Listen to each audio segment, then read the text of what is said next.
ٹھیک. الحمد لله رب العالمين والصلاة والسلام على سيد الأنبياء والمرسلين وعلى آله وأصحابه أجمعين. أما بعد. سورہ اعراف کی تفسیر کا سلسلہ جاری ہے. آیت نمبر 169 تک کا درس مکمل ہوا اور آج آیت نمبر 170 سے آگے انشاءاللہ. اس سے پہلے جو آیات گزری ہیں، آیت نمبر 170 سے پہلے کی چند آیات میں ایک عہد و پیمان اور ایک اقرار کا ذکر تھا جو اللہ تعالیٰ نے بنی اسرائیل کے علماء سے خصوصی طور پر لیا تھا. اور وہ یہ اقرار اور عہد و پیمان یہ تھا کہ تورات کے احکام میں کوئی تبدیلی نہیں کریں گے، کوئی تصرف اپنی طرف سے نہیں کریں گے، اللہ کی طرف صرف اور صرف حق بات منسوب کریں گے. مسائل پوچھنے والے، احکام پوچھنے والے آئیں گے تو وہی بتلایا جائے گا جو اللہ نے تورات میں نازل کیا ہے اور اتارا ہے. اور یہ بات بھی پہلے بیان ہو چکی کہ لیکن علماء بنی اسرائیل نے اس عہد و پیمان کی خلاف ورزی اور عہد شکنی کی.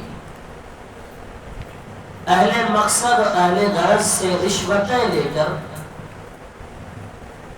اللہ کے بتائے ہوئے تورات کے اندر احکام میں تبدیلی کر کے، تغیر کر کے لوگوں کے من کے حساب سے اس کے مقصد کے لیے احکام بتلائے. غلط بات جو اللہ نے بیان نہیں فرمائی تھی تورات میں، اس کو اللہ کی طرف منسوب کر کے لوگوں کو بتلایا.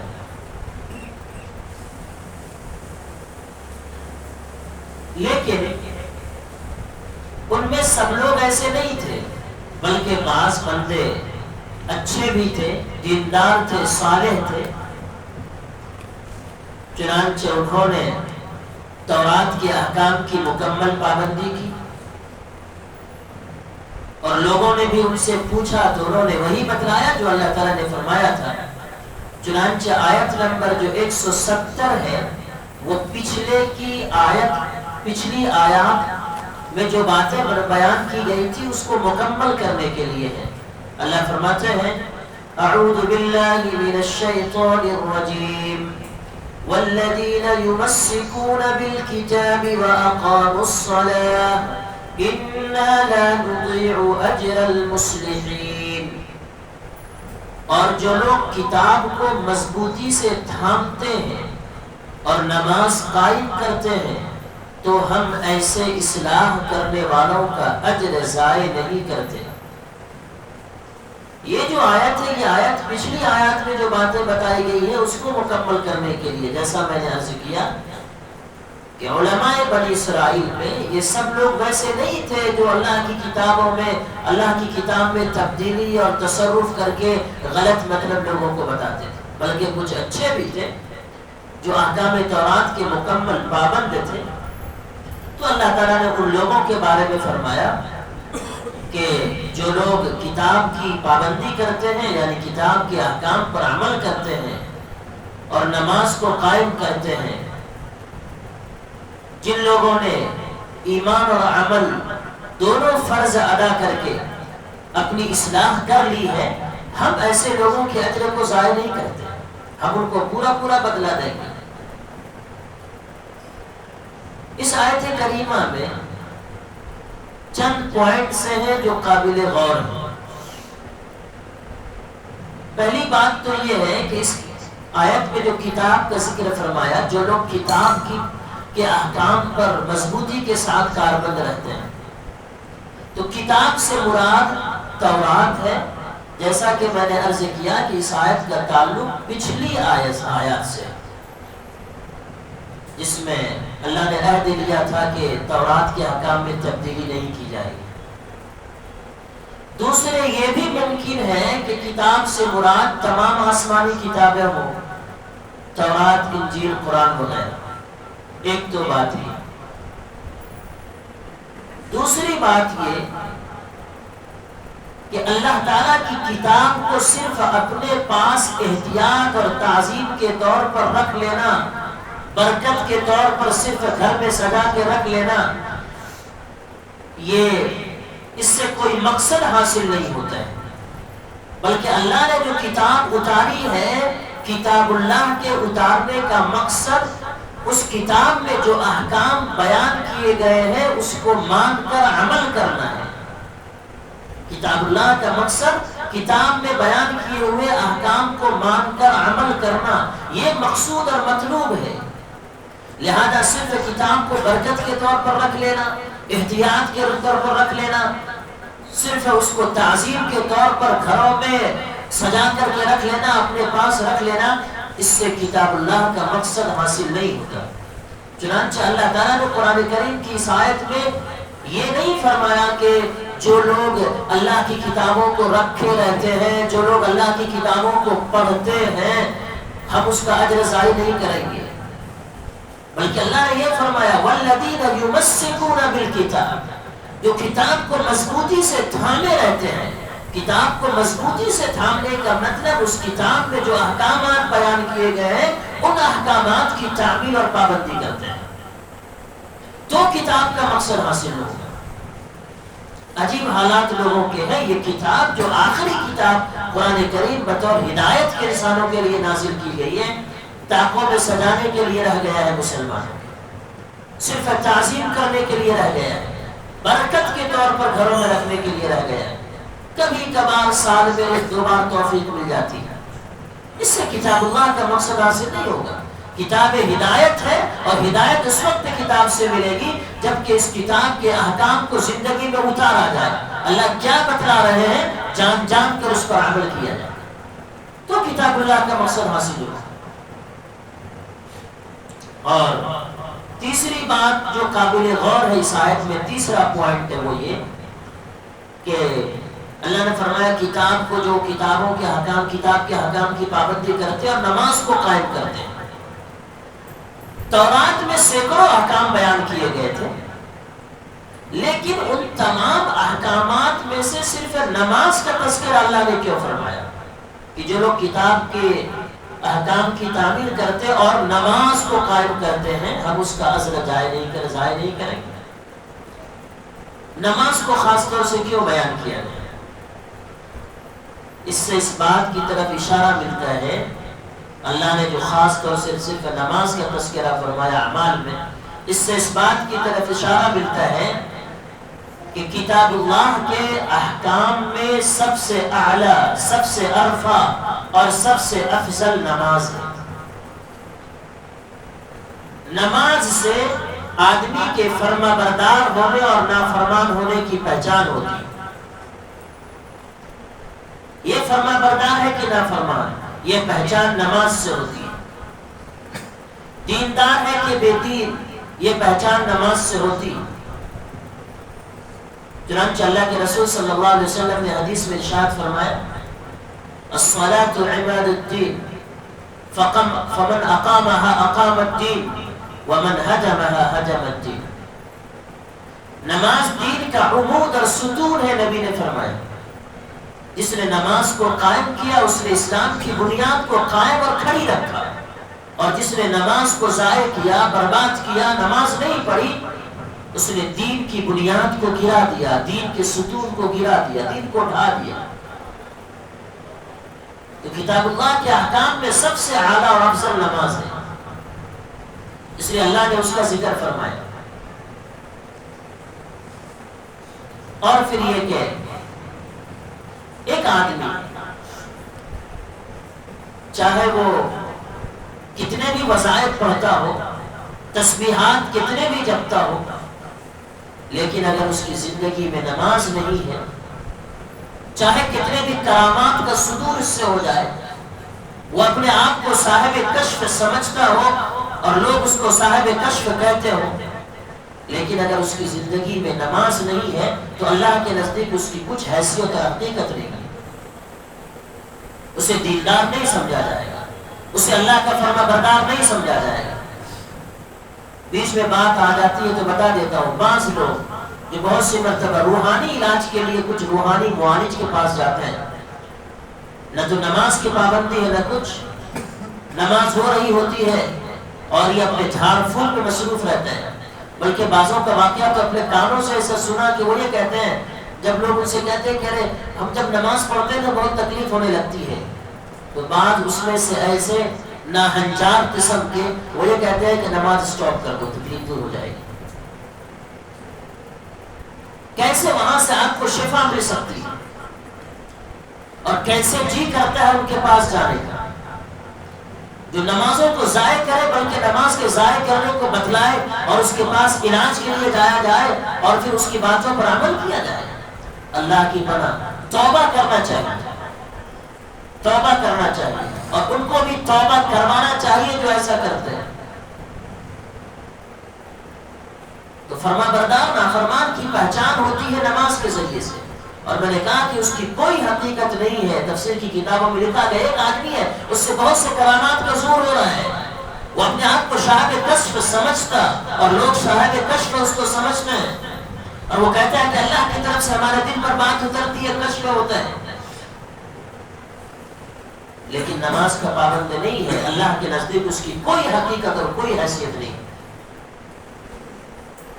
چوتھی بات یہ کہ جو شخص نماز کی پابندی کرے گا اس کے لیے اللہ کے دوسرے احکام پر عمل کرنا آسان ہو جائے گا، اور جو نماز کی پابندی نہ کرے شریعت کے دوسرے احکام کی پابندی کرنا اور اس پر عمل کرنا بھی اس کے لیے مشکل ہو جائے گا۔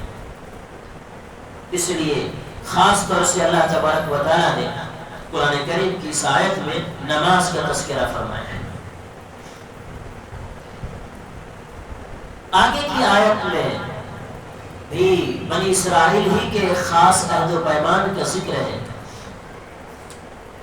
جو اللہ تبارک و تعالیٰ نے ان سے لیا تھا تورات کے احکام پر عمل کروانے کے لیے، بلکہ اس دھمکی بھرے عہد و پیمان کا ذکر ہے جو اللہ تعالیٰ نے ان کو دھمکی دے کر کے یہ عہد و پیمان لیا تھا تورات کے احکام پر عمل کرنے کے لیے۔ وَإِذْ نَتَقْنَا الْجَبَلَ فَوْقَهُمْ كَأَنَّهُمْ ظُلَّةٌ وَظَنُّوا أَنَّهُ وَاقِعٌ بِهِمْ خُذُوا مَا آتَيْنَاكُمْ بِقُوَّةٍ وَاذْكُرُوا مَا فِيهِ لَعَلَّكُمْ تَتَّقُونَ۔ اور یاد کرو جب ہم نے پہاڑ کو ان کے اوپر اس طرح اٹھا دیا تھا جیسے وہ کوئی سائبان تھا، اور انہیں یہ گمان ہو گیا تھا کہ وہ ان کے اوپر گرنے ہی والا ہے۔ اس وقت ہم نے حکم دیا تھا کہ ہم نے تمہیں جو کتاب دی ہے اسے تھام لو اور اس کی باتوں کو یاد کرو تاکہ تم تقوی اختیار کر سکو۔ واقعہ کیا ہوا تھا؟ واقعہ یہ ہے کہ بنی اسرائیل کی فرمائش کے مطابق، ان کی خواہش کے مطابق، جب انہوں نے حضرت موسیٰ علیہ السلام سے کہا کہ اب ہم اطمینان ہو چکے ہیں، دریا پار جب وہ کر چکے تھے، اب ہم اطمینان ہو چکے ہیں تو اب اللہ سے دعا کریں اللہ ہم کو کوئی شریعت دے دے، کوئی کتاب دے دے جس میں زندگی گزارنے کے طریقے بتائے گئے ہوں تاکہ ہم اس کے مطابق عمل کر سکیں۔ ان کی اس فرمائش کے مطابق حضرت موسیٰ علیہ السلام نے اللہ سے دعا کی، اللہ کوئی کتاب اور شریعت دے دیجیے تاکہ قوم اس پر عمل کر سکے۔ اللہ تعالیٰ نے حضرت موسیٰ علیہ السلام کی دعا قبول کی اور شریعت دینے کے لیے ایک شرط اللہ نے لگا دی حضرت موسیٰ سے، یہ کہا کہ موسیٰ کوہ طور پر آ کر 40 رات تک اعتکاف کرو، اس کے بعد شریعت دی جائے گی۔ اللہ کے حکم کے مطابق حضرت موسیٰ علیہ السلام کوہ طور پر تشریف لے گئے، 40 راتوں تک وہاں اعتکاف کیا۔ اعتکاف مکمل ہونے کے بعد اللہ تبارک و تعالیٰ نے اپنے وعدے کے مطابق حضرت موسیٰ علیہ السلام کو تورات عطا فرمایا۔ حضرت موسیٰ علیہ السلام تورات لے کر بنی اسرائیل کے پاس آئے اور اس میں اللہ نے جو احکامات بتلائے تھے وہ احکامات ان کو پڑھ کر سنائے. اللہ کا یہ حکم ہے، اس پر عمل کرو. تو تورات میں بہت سارے احکامات ایسے تھے جو بنی اسرائیل کی مرضی کے خلاف تھے، ان کی سہولت کے خلاف تھے. چنانچہ انہوں نے جب وہ احکامات سنے تو انکار کر دیا. ہم سے ان احکام پر عمل نہیں ہو سکے گا، بہت سخت ہے، اس پر عمل کر سکتے ہیں، اس پر عمل نہیں کر سکتے، ہم سے نہیں ہو سکے گا. چنانچہ جب انہوں نے عمل کرنے سے انکار کر دیا ان احکامات پر، اللہ تعالیٰ نے حضرت جبرائیل علیہ السلام کو حکم دیا. حضرت جبرائیل علیہ السلام نے پہاڑ کا ایک ٹکڑا لا کر اس بستی کے اوپر جہاں وہ لوگ آباد تھے لٹکا دیا. جب انہوں نے موت کو اپنے سامنے کھڑا دیکھا تو فوراً سجدے میں گر گئے اور اقرار کر لیا کہ ہاں نہیں ٹھیک ہے، ہم عمل کریں گے. تو یہ جو عہد و پیمان لیا گیا تھا بنی اسرائیل سے، یہ عہد و پیمان ان کو دھمکی دے کر کے گویا لیا گیا تھا، اور یہ ان کی فطرت تھی. کجروی ان کے اندر بہت زیادہ تھی. اگر ان کو نرمی سے کہا جاتا تو وہ نہیں مانتے تھے. اس لیے اللہ تبارک و تعالیٰ نے سختی کے ساتھ جو ہے ان کو سمجھایا تو برابر پھر سمجھ گئے. اسی کا تذکرہ اللہ تبارک و تعالیٰ نے قرآن کریم کی آیت میں فرمایا. اور یاد کرو جب ہم نے پہاڑ کو ان کے اوپر اس طرح اٹھا دیا تھا جیسے وہ کوئی سائبان ہو، اور انہیں یہ گمان ہو گیا تھا کہ وہ ان پر گرنے ہی والا ہے. اس وقت ہم نے حکم دیا تھا کہ ہم نے تمہیں جو کتاب دی اسے تھامو. اللہ نے کہا جو کچھ احکام کتاب میں دیا گیا اسے تھامو. تھامتے ہو کہ نہیں تھامتے ہو، ورنہ گرا دیا جائے گا پہاڑ کے ٹکڑے کو تمہارے اوپر، ختم ہو جاؤ گے. تو سب نے کہا کہ ہاں ٹھیک ہے ہم مانتے ہیں. یہاں پر ایک بات، ایک سوال پیدا ہوتا ہے اور لوگ سوال کرتے ہیں کہ قرآن کریم کا تو صاف اعلان ہے لا اکراہ فی الدین، کہ دین کے اندر کوئی زبردستی نہیں ہے. دین میں، اسلام میں کوئی زبردستی نہیں ہے. اور بنی اسرائیل کے اس واقعے سے تو معلوم ہوتا ہے کہ دین کے بارے میں بنی اسرائیل پر زبردستی کی گئی ہے. تو لا اکراہ فی الدین کا کیا مطلب کہ اللہ فرماتے ہیں دین میں کوئی زبردستی نہیں ہے. دونوں میں فرق واضح ہے. اگر آپ غور کریں تو کھلا ہوا فرق ہے. وہ فرق یہ کہ کہیں کبھی بھی غیر مسلموں پر اسلام کو قبول کرنے کے لیے زبردستی نہیں کی گئی. کہیں کبھی بھی غیر مسلموں کو زبردستی اسلام قبول نہیں کروایا گیا. اور نہ یہ کہا گیا کہ زبردستی غیروں سے اسلام قبول کروایا جائے، ایسا کہیں نہیں کہا گیا. ہاں، جو مسلمان، جو لوگ ایمان لے آنے کے بعد اور اس بات کا اقرار کر لینے کے بعد کہ ہم اللہ کے احکام کی تابعداری کریں گے، اس کے بعد اگر وہ خلاف ورزی کریں، اللہ کے وعدے کو توڑیں، تو ان کے لیے مختلف سزائیں اللہ نے بیان کی. چنانچہ یہ جو بنی اسرائیل تھے ان کو زبردستی اسلام قبول نہیں کروایا جا رہا ہے، بلکہ یہ لوگ تو مسلمان تھے، یہ ایمان لا چکے تھے. انہوں نے عہد و پیمان کر لیا تھا کہ اللہ ہم اپنے احکامات کی تابعداری کریں گے. ایمان لانے کے بعد، مسلمان ہونے کے بعد انہوں نے اللہ کے احکام کی خلاف ورزی شروع کی، اللہ سے کیے ہوئے وعدے کو، پیمان کو توڑا.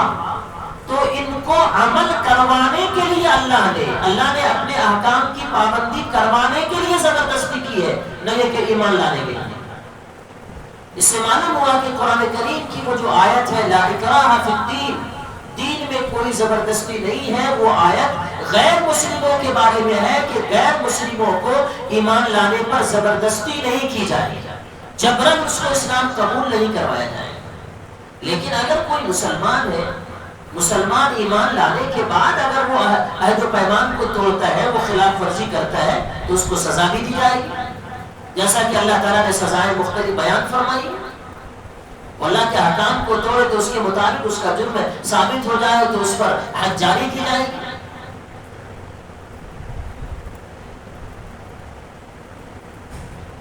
آگے اللہ فرماتے ہیں وَإِذْ أَخَذَ رَبُّكَ مِن بني آدم من ظهورهم ذريتهم وأشهدهم على أنفسهم ألست بربكم قالوا بلى شهدنا أن تقولوا يوم القيامة إنا كنا عن هذا غافلين.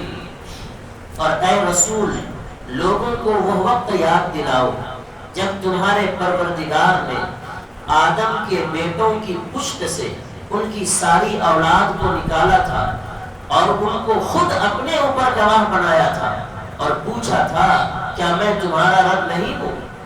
سب نے جواب دیا تھا کہ کیوں نہیں، ہم سب اس بات کی گواہی دیتے ہیں اور یہ اقرار ہم نے اس لیے لیا تھا تاکہ تم قیامت کے دن یہ نہ کہہ سکو کہ ہم تو اس بات سے بے خبر تھے۔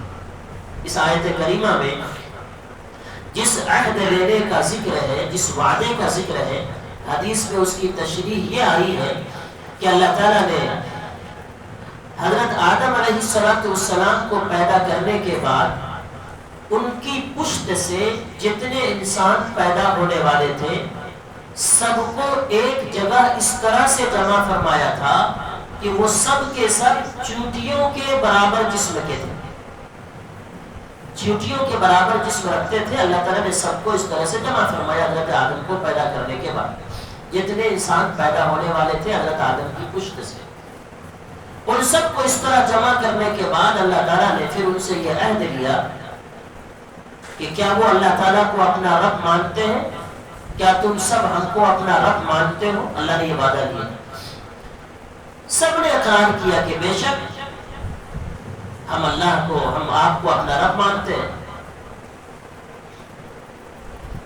جب انہوں نے یہ سب نے یہ اقرار کر لیا کہ ہم آپ کو اپنا رب مانتے ہیں، اس کا لازمی مطلب یہ ہے کہ انہوں نے یہ بھی تسلیم کر لیا کہ ہم آپ کے تمام احکام کو مان کر اس پر عمل کریں گے۔ اور اس طرح اللہ تعالیٰ نے انسان کو دنیا میں بھیجنے سے پہلے ہی ان سے اپنی اطاعت کا اقرار لے لیا تھا۔ دنیا میں ایسے حضرات بھی ہوئے ہیں جن کو یہ واقعہ دنیا میں آنے کے بعد بھی یاد رہا۔ مثلا حضرت ذوالنون مصری رحمۃ اللہ علیہ سے ان کا یہ ارشاد منقول ہے، حضرت ذوالنون مصری فرماتے ہیں یہ عہد اور وعدہ مجھے ایسا یاد ہے گویا میں اس وقت سن رہا ہوں۔ اللہ نے جو وعدہ لیا تھا الست بربکم، کیا میں پروردگار تمہارا نہیں ہوں؟ ہم کو مان کر چلو گے کہ نہیں چلو گے؟ تو سب نے کہا تھا کہ ہاں ہم آپ کو رب مانتے ہیں، آپ کے احکام کی پابندی کریں گے، مان کر چلیں گے۔ تو اللہ تعالیٰ نے پیدائش سے پہلے ہی جو وعدہ لیا تھا، حضرت ذوالنون مصری کہتے ہیں کہ یہ عہد اللہ سے کیا ہوا مجھ کو ایسا یاد ہے گویا میں اس کو ابھی سن رہا ہوں۔ لیکن یہ بات درست ہے کہ چند ایک لوگوں کو چھوڑ کر، چند افراد کو چھوڑ کر، چند واقعات کو چھوڑ کر باقی انسان اس واقعے کو ایک عہد و پیمان کی شکل میں بھول چکے ہیں، مگر کچھ واقعات ایسے ہوتے ہیں کہ وہ یاد نہ رہنے کے باوجود بھی اپنا طبعی اثر چھوڑ جاتے ہیں۔ یہ اثر آج بھی دنیا کے اکثر انسانوں کے اندر موجود ہے، وہ اس کائنات کے پیدا کرنے والے کے اوپر ایمان رکھتے ہیں اور اللہ تعالیٰ کی عظمت اور کبریائی کے گیت گاتے ہیں، گن گاتے ہیں۔ البتہ جو لوگ دنیا ہی میں پھنس کر کے، یہاں کی مادیات میں پھنس کر کے، یہاں کے خواہشات میں پھنس کر کے اپنی فطرت کو خراب کر چکے ہیں تو ان کی بات اور ہے، لیکن اللہ تعالیٰ کی عظمت، اللہ تعالیٰ کی محبت ہر انسان کی فطرت میں سمائی ہوئی ہے۔ ہر انسان کی فطرت میں اللہ کی عظمت اور محبت سمائی ہوئی ہے۔ یہی وجہ ہے کہ جب کبھی فطرت سے دور کرنے والی چیزیں انسان سے ختم ہو جاتی ہیں تو انسان حق کی طرف ایسے دوڑتا ہے جیسے کہ اس کو اپنی کھوئی اونچی اچانک مل گئی، فوراً اللہ کی طرف دوڑتا ہے۔ تو اللہ کی عظمت، اللہ کی محبت ہر انسان کے اندر جو ہے فطری طور پر موجود ہے۔ یہ اثر ہے اسی عہد و پیمان کا جو اللہ تعالیٰ نے سب انسانوں سے لیا تھا اور سب نے اقرار کیا تھا، اسی اقرار کا اثر ہے۔ اللہ آپ ہمارے رب ہیں، ہم آپ کی مان کر کے چلیں۔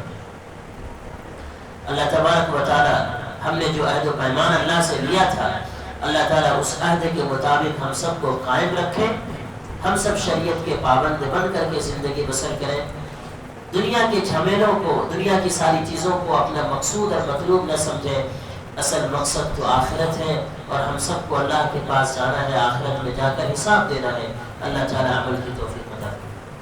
سبحان اللہ و بحمدہ، سبحانک اللہم و بحمدک، اشہد ان لا الہ الا انت، استغفرک۔